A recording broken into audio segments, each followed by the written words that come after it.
Massive protests erupt as the CCP release of floodwater sparks public outrage. Zhuozhou rescue team discovers shocking scenes. Chinese journalist lambasts CCP officials as worse than beasts. Expert, the uncontrolled real estate development has led to this human-made disaster. The disastrous flooding exposes the CCP's evil nature. I want to withdraw from the CCP. It's all covered in today's China Truths. Massive protests erupt as the CCP release of floodwater sparks public outrage.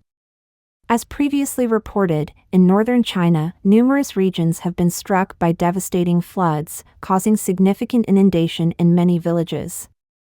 The root cause of this catastrophe lies in the government's unexpected release of water, which caught the affected communities off guard.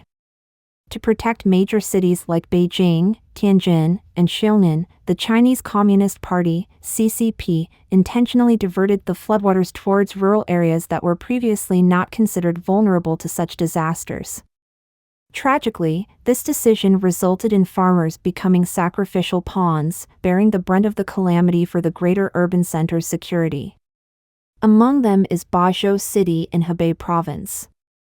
The city was engulfed by floodwaters, resulting in numerous deaths, tens of thousands of people becoming homeless, and facing substantial losses. However, on August 4th, the CCP's Central Television Network, CCTV, reported the incident under the title Bazhou, Hebei, some villages submerged due to rainfall, all trapped residents evacuated, attributing the flooding in Bazhou City to the impact of rainfall. CCTV News also aired this news simultaneously. This report has ignited the anger of the flood-stricken people. On August 5th, villagers from Dongyangshuang Township in Bazhou City staged a protest at the government building, displaying banners that read, "Give us back our homeland, it's clearly caused by dam discharge, yet they say it's due to rainfall." Videos circulating online show the furious crowd of villagers protesting loudly. When some villagers tried to record the scene, the on-site staff prevented them from doing so. The villagers questioned, "Why can't we record?" and said, "We're recording you." There are also videos showing intense clashes, where a group of individuals in black clothes used police shields to assault the villagers. According to a female villager, there were over 1,000 people present at the scene. However, there was no government personnel engaging in discussions with the villagers about compensation and related matters. Another villager, from a neighboring village in Bazhou town, mentioned that the special police tried to arrest 2 protest leaders on August 5th. However, other villagers prevented the arrests, leading to clashes. The final resolution of the situation remains unclear. As local residents' protests continued to grow in strength, succumbing to public pressure, on August 5th, the Bazhou City Committee and Bazhou City government of the CCP issued a letter to the general public. The letter stated that since 2 a.m. on August 1st, Hebei Province decided to activate the Dongyan Retention and Detention Flood Control Area. This letter is, in effect, the authorities' acknowledgement that the flooding in Bazhou was caused by dam discharge. However, the official fire extinguishing letter did not quell the anger of the local people. On August 5th, netizens' protests continued to intensify, with many sharing videos and images of the floods to express their protest to the CCP authorities. Social media is flooded with the angry words of netizens regarding CCTV's distortion of the truth. One netizen said, "It's heart-wrenching to see our homes gradually submerged by the flood, and we feel so helpless, all we can do is cry." And to make matters worse, the media is reporting it all wrong. Where is justice in all of this? Similarly in Harbin, on the same day, August 5th, there was a confrontation between villagers from Tianjin Township in Harbin's Shuangqing District and the police. The reason was that representatives from the Shuangqing District Water Conservancy Bureau came to open the gates of the Yingla River in Tianjin Township, but the local residents prevented them from doing so, because the villagers were concerned that opening this small gate could lead to water storage and cause flooding. As a result, the authorities mobilized a large number of armed police and special forces to the scene. Many villagers berated the personnel from the two water conservation bureaus. These two workers also appeared to be in a dilemma, as they dared not defy the government's orders. Many villagers berated the personnel from the two water conservation bureaus. In a video, it was evident that during the evening, several villagers jumped into the water to block the government from opening the floodgates. It is suspected that some villagers were subjected to police brutality and were sprayed with pepper water. A person claiming to be the deputy district chief and the director of the Public Security Bureau of Shuangcheng District arrived at the scene and persuaded the villagers to evacuate. When questioned by the villagers, he revealed the truth, saying, "Yes, I can assure you that this place will be flooded. The government has already arranged for our evacuation." One villager asked him, "Evacuate? Where should we evacuate to?" Another villager responded angrily, "Go to the Yanwang Palace to evacuate. Go die." If Shuangcheng gets flooded, the nearby grain-producing areas around Harbin will all be ruined. It's going to be tough. In a video, it can be seen that some villagers in the Shuangcheng district of Harbin were forced to leave their homes. Private cars were used for evacuation, and some villagers were hurrying to evacuate with their cattle and sheep. Zhuozhou rescue team discovers shocking scenes. Chinese journalist lambasts CCP officials as worse than beasts.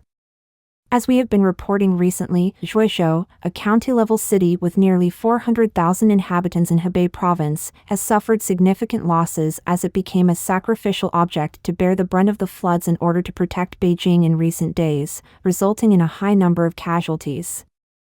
Twitter account Teacherly is not your teacher received messages from Zhuozhou residents, revealing that the authorities started breaching the embankments on July 30th.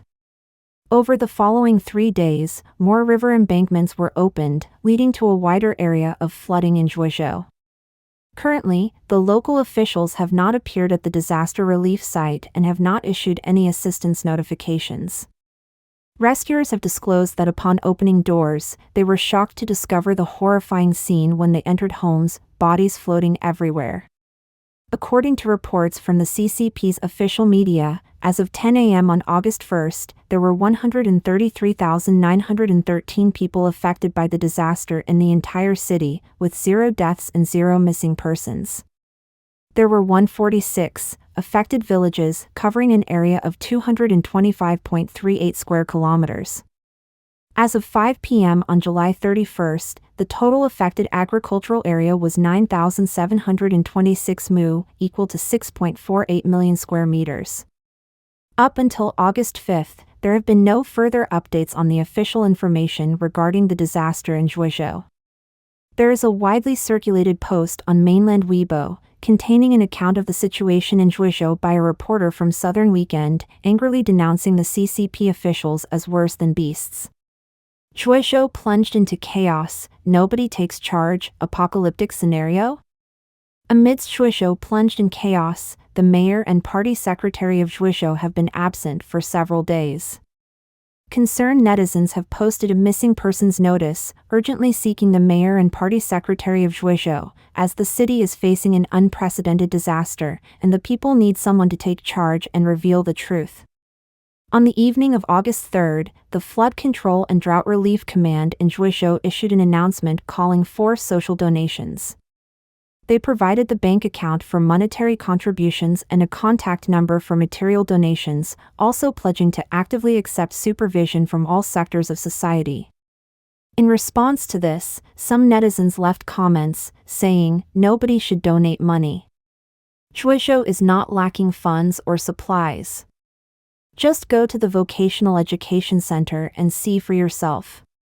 The account Teacherly is not your teacher posted a video. On August 5th, a netizen from Zhuozhou filmed the current state of the material warehouse in Zhuozhou, revealing that a significant amount of materials are being stored inside the warehouse. However, the villagers are unable to access or collect these materials directly. Instead, they can only receive them if they obtain certificates issued at the township level or higher. Another video shared by a netizen shows that the victims have no food and can only scavenge for food soaked in floodwaters to stave off hunger. Another netizen said, on August 3rd, Zhuizhou is going to release floodwaters again. They haven't finished rescuing the people from the previous flooding, but now they are evacuating them again. In the end, Zhuizhou bears all the burden. The people of Zhuizhou are treated worse than pigs and dogs. A civilian rescue worker shared a video saying, in the two towns I have experienced, with no accurate data, preliminary estimates suggest that there are still 1,000 to 2,000 people who have not been evacuated and are sleeping on their rooftops. The government's emergency response office has a very rough grasp of the situation and has lost its command capabilities. Retirement homes have not been evacuated, and food cannot be delivered. The situation underwater is too complicated, and over 50% of the rubber boats have been punctured. According to the latest update from the Vision Times, when the floodwaters have gradually receded in Zhuizhou, the streets of Zhuizhou remain muddy and filled with cigarette butts, garbage bags, abandoned vehicles, and a layer of oil floating on the water. Additionally, local residents are facing a heartbreaking sight with dead animals such as sheep and dogs all over the streets, making it too distressing to look at. The residents have expressed serious concerns about post-flood epidemic prevention and are urgently requesting official assistance with disinfection or the provision of disinfection supplies.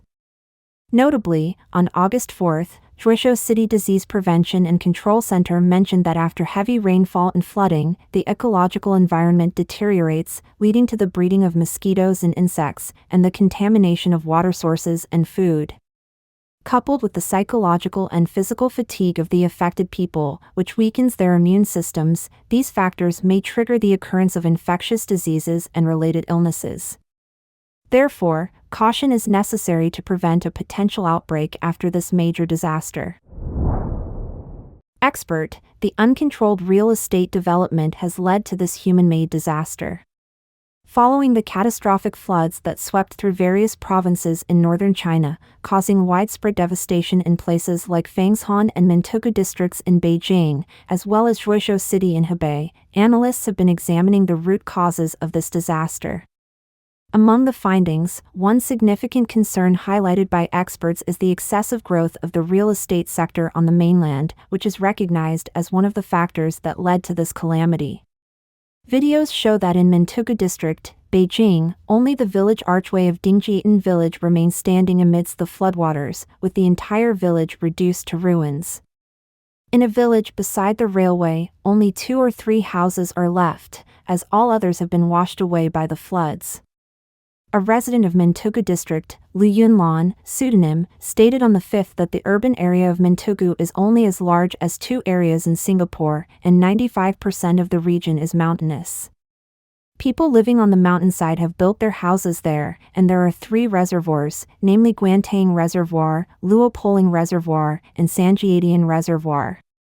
When these 3 reservoirs release water for flood control, the houses and people living there are at great risk, making it difficult for rescue personnel to enter. Lu Yunlan believes that this severe disaster in Mentugu is related to excessive real estate development. Lu further explained, first, there were open channels on both the east and west sides of the riverbed. Later, they gradually filled in the channels and built houses on them, effectively encroaching upon the original riverbed. The riverbed has become narrower than before. This disaster should be considered not unexpected. Dr. Wang Weiluo, the expert in water conservancy, environmental protection, and ecological studies living in Germany, stated, "Water is going to ignite, and no one can stop it." Lao Tzu said, "Water is soft and strong. It is very weak, but it is also very strong. It is invincible." You have developed this river channel into real estate, so what should you do when the water comes? You have to give the water a way out, and if you don't give the water a way out, the water won't give you a way out either. The second reason is the CCP's reservoir management mechanism. On the 1st, a video posted by Twitter account Teachly is Not Your Teacher confirmed the government's attempt to dig a breach on the west bank of Baigo River in Sizhuang Village, Baoding. The villagers resisted, leading to the government's retreat. Later, despite more resistance, the government forcibly dug the breach, causing flooding in multiple towns and affecting thousands of people. The trapped floodwater helped relieve pressure in the direction of Guan on the east bank of Baigo River and Yangdian downstream, where the Xiong'an area is located. Dr. Wang stated, the main purpose was to protect Xiong'an, but the water came from Beijing. If they had emptied the reservoir a bit more before the heavy rain arrived, they could have avoided this awkward situation.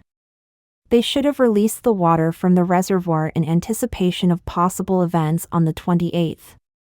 However, in China, this mechanism makes it impossible because the water in the reservoir is a source of revenue. If they released it now and the heavy rain didn't come, they would have acted on a possibility, not a certainty. So the reservoir officials couldn't release the water in advance and were reluctant to do so.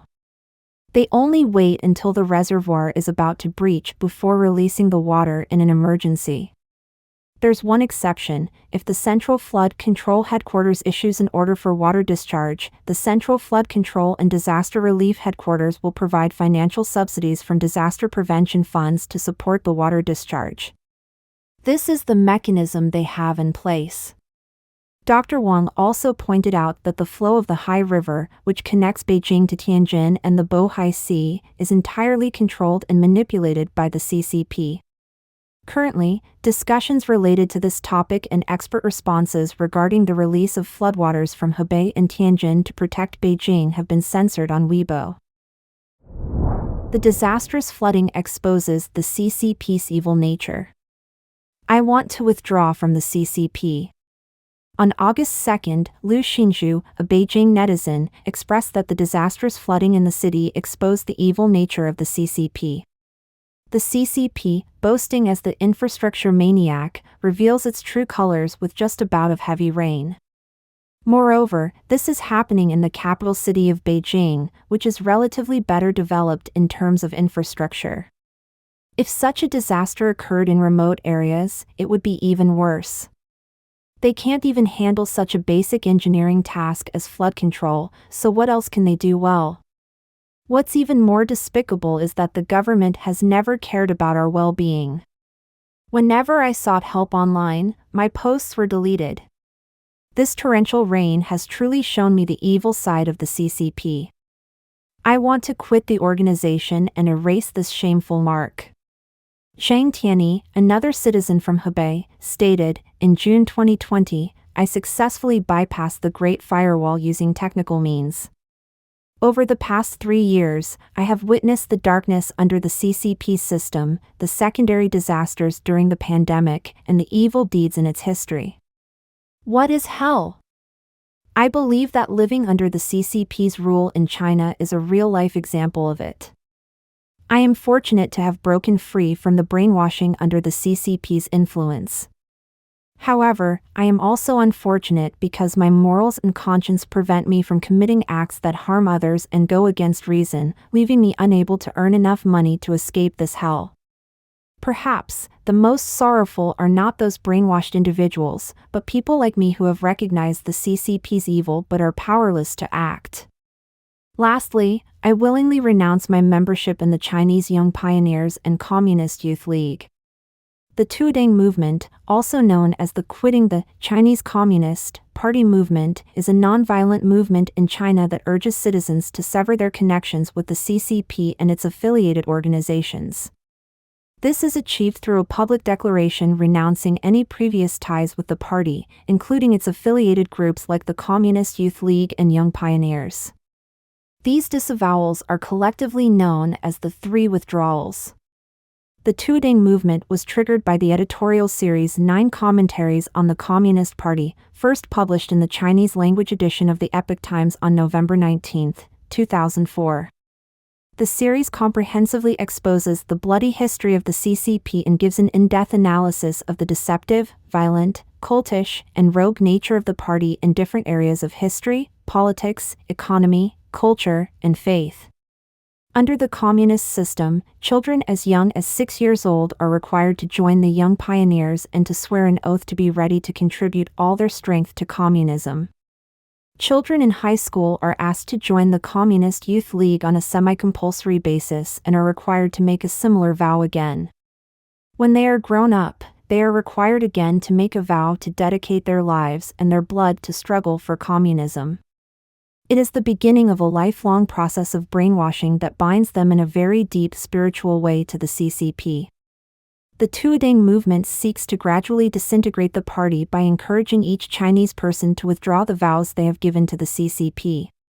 Tuodang is facilitated in China by an estimated 20 million volunteers, many of them practitioners of Falun Gong, a traditional spiritual practice targeted for eradication by the CCP since 1999. According to globaltuodang.org, at the time this video was published, more than 417 million Chinese individuals have decided to quit the CCP and its affiliated organizations. If you are a Chinese person who was once a member of the CCP and its associated organizations, we strongly encourage you to declare your withdrawal from these groups for the sake of a brighter future. Simply click on the link tuodang.org, choose I want to withdraw from the CCP, and follow the provided instructions to submit your information. The link will be provided in the video's description below. Another Chinese citizen named Ma Yuan, who also declared his withdrawal from the Chinese Communist Youth League and Young Pioneers organization, said that party and country are two distinct concepts. Not loving the party does not mean not loving the country. I hope that Chinese people with critical thinking can work together to overthrow CCP and provide our homeland with a better future. Don't forget to comment in the section below to share your opinions on today's topic with us. Make sure to like and subscribe to see more interesting topics from China Truths.